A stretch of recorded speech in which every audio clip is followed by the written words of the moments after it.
Hi again, it's Grant, and I'm going to spend some more time answering some more of your questions.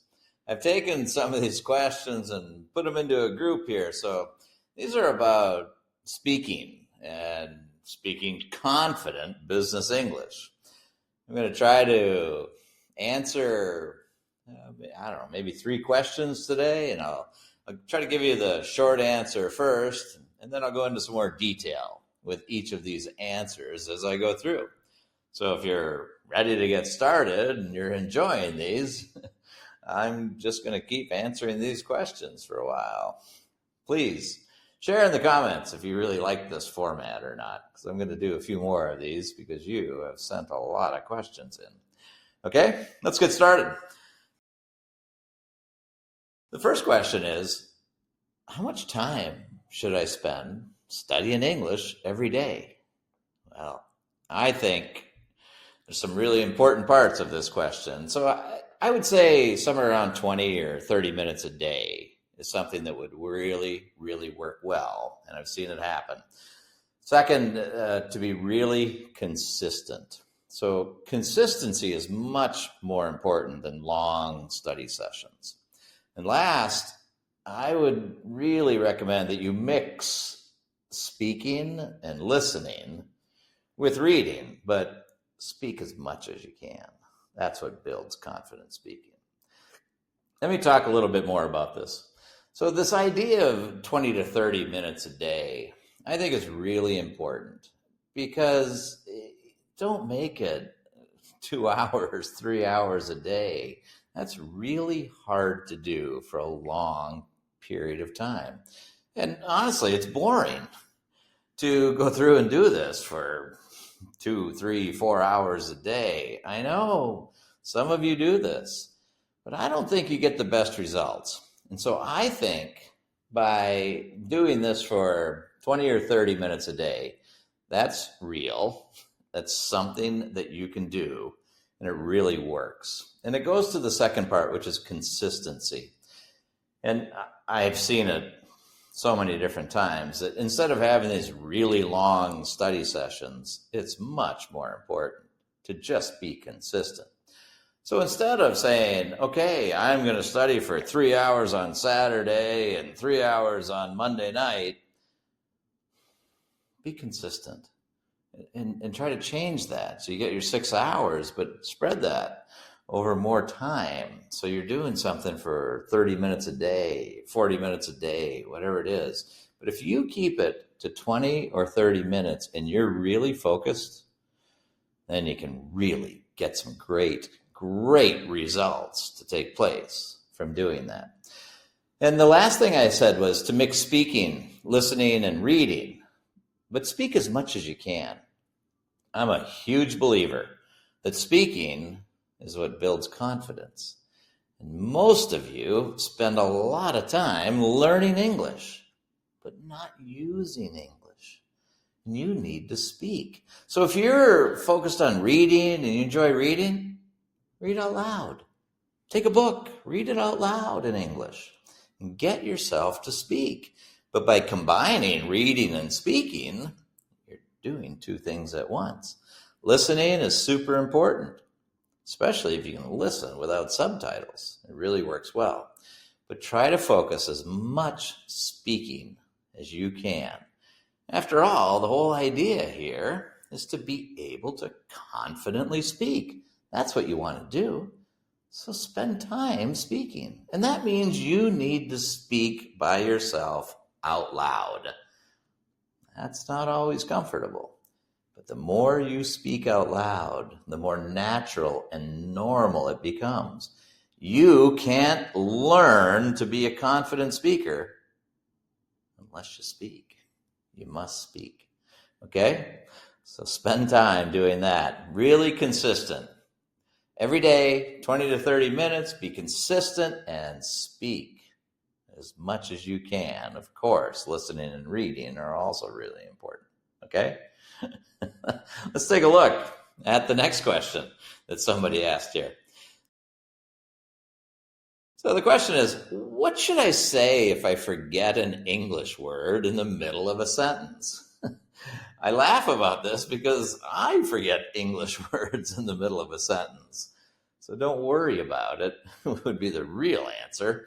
But you can do things by following this plan a little bit. So you can describe the word really quickly by using a simple word that sounds just like it, another synonym that is just a different word than the one you're trying to think of, but just simple. It really works well.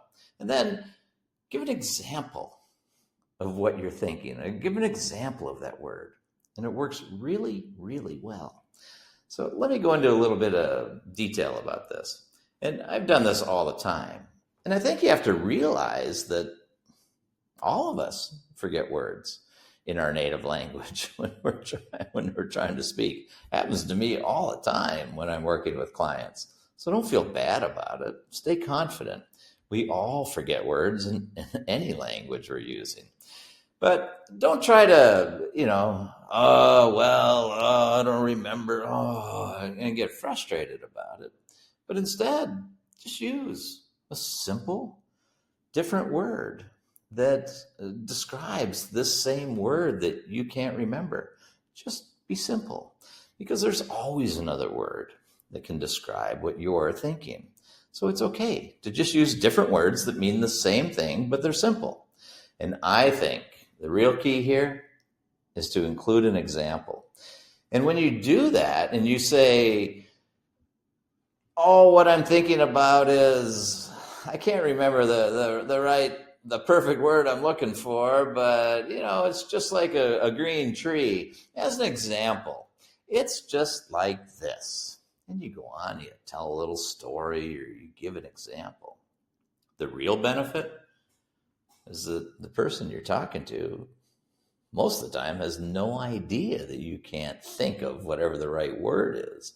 Because if you get good at this and you're stuck and you can't find that right word, by using just a simple word that describes that word, and it's a different word, right? And so it's just more simple, and it describes what you're trying to come up with, and use an example with it. It really becomes natural. You're not sitting there embarrassed or just stuck, but instead you have this little process where it's trying to think of, I don't know, a firehouse or something, and where the firemen work.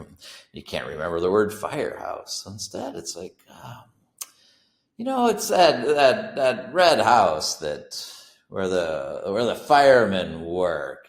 All the firemen are there together and they all work there. So that's the place I'm trying to think of here. And just by adding an example, it becomes really natural. And then you don't have to feel bad about it. And you can continue and keep your confidence as you keep speaking. That's what works really, really well. Don't ever worry about forgetting a word. We all do it in every language. All of us. Me too. I do it every day. So don't worry about it. All right? Let's look at another question here. So this question is, should I try to sound like a native speaker or keep my accent? My answer, keep your accent all day. And what's important about keeping your accent, I think, is being clear so that people can understand you.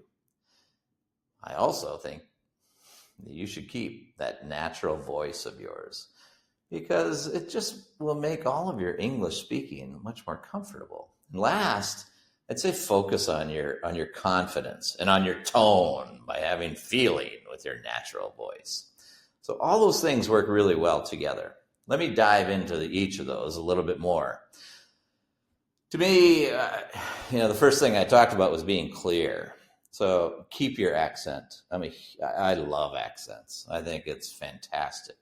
Don't feel any pressure at all to lose your accent. But what you really want to focus on is just being clear, because the idea is that you want other people to easily understand you. If your accent is so strong that they can't understand you, well, then you need to make some changes. But if people can understand you, well, then it's beautiful to have an accent. Don't lose who you are. Keep, keep that. It's important.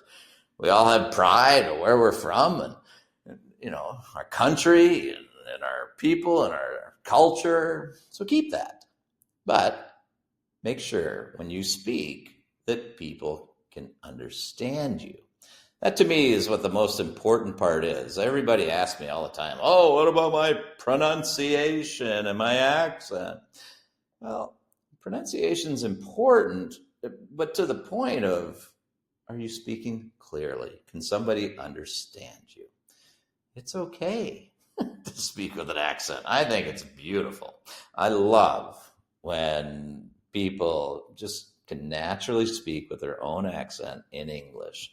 And it's really, really nice. It adds so much color. It's just beautiful to me. So focus on being really clear. That to me is the most important part. And I also said, keep your natural voice. And I think that's important because sometimes people try to be, somebody else in English. Be yourself. Keep your natural voice. Don't worry about trying to change something there because then you're not going to speak comfortably. You're not going to speak confidently. If you're trying to have my English voice and then I have this other voice that I speak in my native language, don't do that. Just keep your natural voice. Be proud of your natural voice. Use your natural voice, but just use it to speak English with.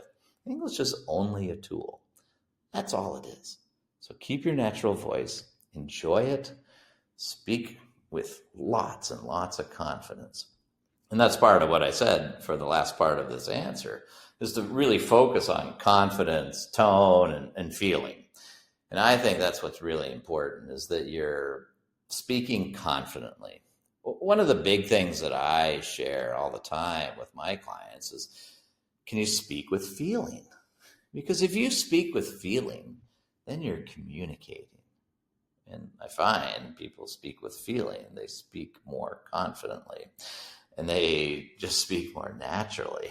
When you really care about something and you're speaking with feeling, your English is really great at that point. So that's the focus to me, is being able to be interesting, but just to be able to communicate your message with some feeling. As an example, today is the most important day of my life. Oh.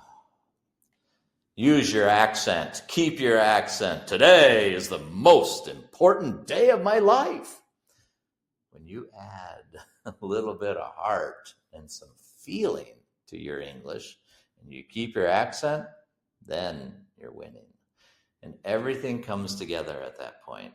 That's what I would do. Keep those accents. Be proud of your accents. But just speak clearly so other people can understand you. Make sense? All right. There's 3 really great questions that lots of people have. I'm so happy that different ones of you sent that in, because it's really great to be able to address these. And I get the opportunity to talk about these things with my clients all the time. So it's nice to sit here and be able to share what I've found over the years that really works well for people, and share that same advice with you that I get to share with all the different business executives I work with on a consistent basis. So that's really great. Please keep sending in these questions. I love this format where I can just sit and talk and give you my thoughts, my feelings, and really hope that you take some of these and you use them. Which one will you use today? Send in some comments. I'd love to see which one of these that you think you can use to really improve your confident speaking. I'll see you very soon. Have a great week. Please like this video, subscribe to the channel, share your comments, and I also invite you to learn your Business English Confidence Score. You'll find the link in the description below this video.